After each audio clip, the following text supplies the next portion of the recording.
Good morning, ladies and gentlemen. I'm meadsyreplays. Welcome back to the channel. Yes, you can see a few heavies here on Blitz Stars. What we're going to actually look at is the IS-7.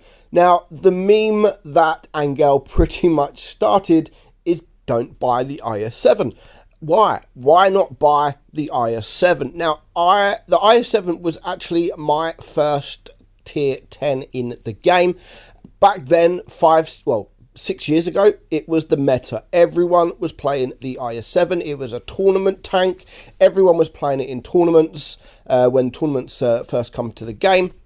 It was a very, very popular tank, and new players just wanted to get the IS-7.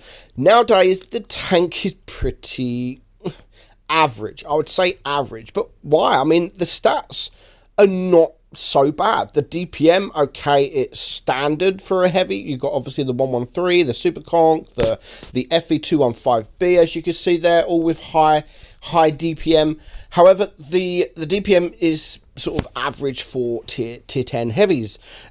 Penetration, we moan about the penetration. It sucks. In fact, it is one of the highest penetration heavies in tier 10 at 260. You compare that to the IS-4, which is sort of similar to the IS-7 in a way, and it has just a little bit more penetration than the IS-4. It is a 460 alpha shot instead of the 420 or the 400. It is a 130mm gun and not the 122, so it does have a higher alpha, which is pretty good. Rate of fire, I mean, the reload is 10.68 seconds. It's again average. All the newer tier 10 heavies like the 113, these all have the high DPM, low reload firing guns, whereas the IS-7 is pretty standard at 10.6, and that was the standard back in the day. Aim time is not the greatest at 2.63, but it's not the worst. I mean, you have the Yo, which is pretty where is it? The Yo 2.0, so 2.63, so the same with the IS-4. So in fact, it is like one of the worst aim times in tier 10. Dispersion 0.362, again, not the greatest, but pretty average. Pretty average, just above average, really. Again, it's one of the worst, but you know, that's where I think the tank suffers, the accuracy on the tank. I mean, on 0.362, what else you got? The VK72 is the same, and that is a higher alpha. That is a 640 alpha gun, but it is Russian. It is Russian, you know, the meme Russian accuracy, and it says it all. Dispersion, the gun depression only 6 degrees, which isn't great either. Speed is pretty nice at 50 kilometers an hour, which the speed is really, really good, and that's the main reason why a lot of people wanted to get the IS-7, because the speed of the tank is really, really good. Now, the armor profile. The armor profile is a weird one. It's 240 on your turret, so you've got a very, very, very strong turret, and 185 on the side. The same as your hull armor. You got 150 on your hull, 150 on the side, and 100 on your rear. So the armor is there. The armor profile is there, but there is just so many weak points of the tank. Played the tank correctly, you can get a lot of bounces, but it is a very difficult tank to play. A lot of the time you have to rely on RNG to get your bounces. Now, it is a pike nose, which is the worst thing about the tank, and because of where the ammo rack is, it is one of the easiest tanks to ammo rack, especially if you come up it when you're in something like a Death Star, a Jaeger, like a big gun. People try and side scrape on the thing, not good. When people side scrape, obviously because you have the pike nose, that is where your ammo rack is. So you try and side scrape, people are just going to get the side of or the front of your hull on your pike nose, and you're going to get ammo racked. And that's the main reason why this tank is such a meme, because it is one of the easiest tanks to ammo rack. And I don't there might be a few, but this is probably up there with the all-time most ammo rack tier 10 at least. So reverse side scraping is a thing on the tank. It's the same as most pike noses, but when you're sort of side scraping like I'm doing here, people think, you know what, I'm side scraping, but you're not. You're just making it easy for the enemy team to get the pike nose. And when you angle your pike nose, the front armor becomes very, very weak. So do not try and side scrape in this thing. Only if you're actually hiding, and you have to hide the hull. Don't try and side scrape to get your shot off.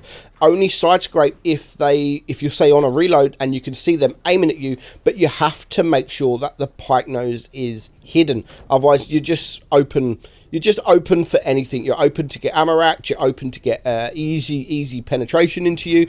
So the best thing to do is, if you're in the open and you have a tank in front of you, just go directly at them. Just go literally face them. Yes, your bottom plate becomes weak, but it's better because at least you can't get ammo racked from the bottom plate.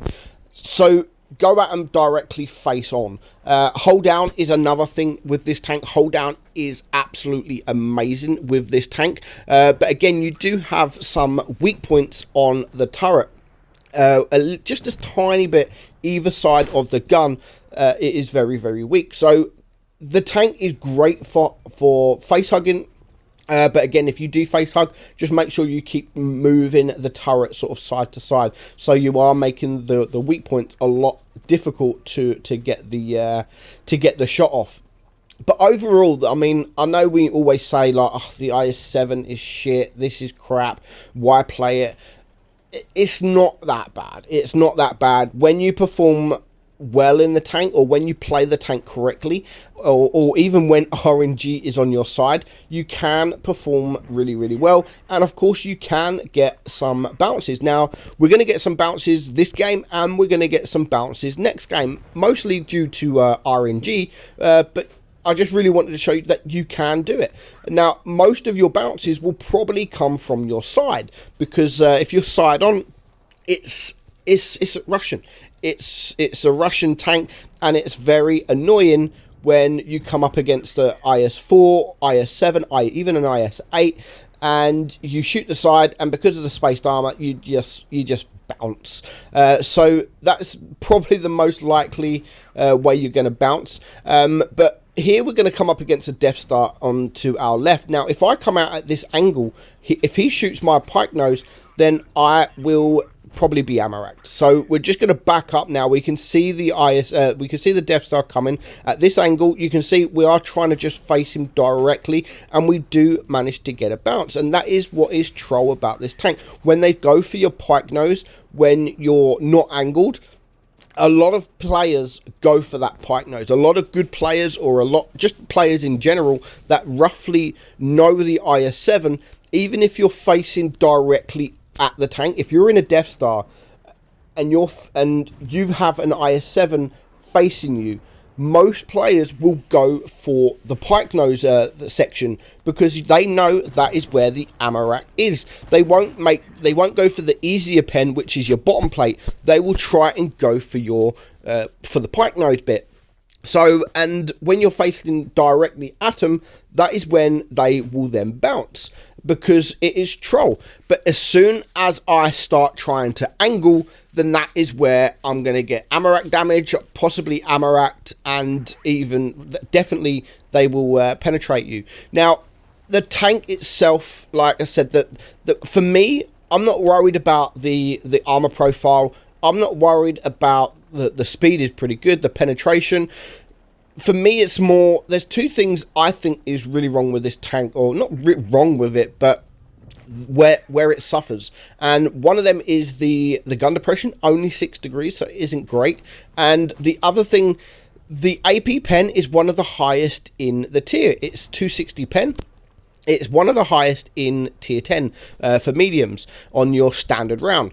But the premium round is APCR, and you're only getting around 303 penetration on that APCR, which is one of the lowest, if not the lowest, in tier 10. So you have the highest pen, roughly the highest pen in tier 10 for your standard round, but you have the lowest pen on your premium round at 303. Some people are running sort of 340, 350, some tanks are running 340.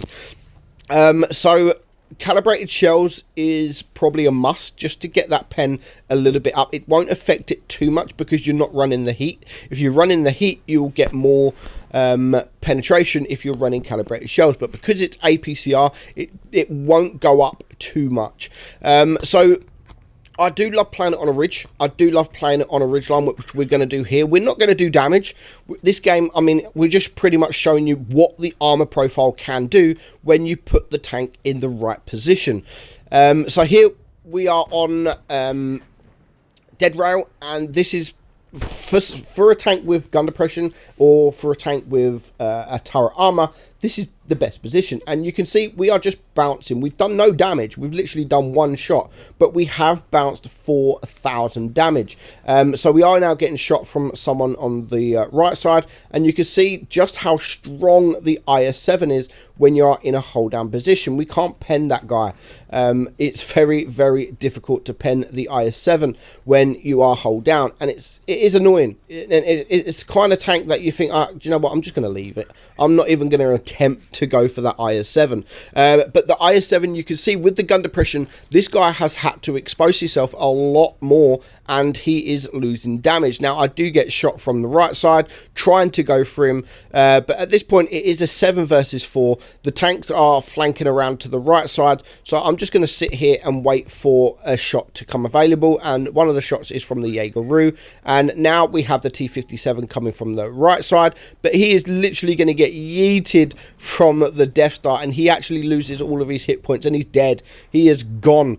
So now it is pretty much a 6 versus 3, and again, you can see I am side scraping, but I'm not looking at going for the shot, and we get another bounce from the E5, who is a one shot. But so at this time, we can now pretty much just rush this IS-7, and well, we're not going to rush him yet. We're going to rush him very soon. There goes the Jaeger. Are we going to rush him? Come on, let's go. Let's go. No, we're not even going to rush him. So that's pretty much all we're actually going to do this game. We only do 1,200 damage, so we don't really do much damage at all, but we do block 4,500 damage. So played correctly, the tank is pretty good. We're just going to slow it down just because we need to add the end. The tank is pretty good, but for me, I don't see any reason to play the IS-7 over the IS-4. So I hope you enjoyed the video, guys. I'm Meadsy, and I'll catch you all soon. Bye-bye.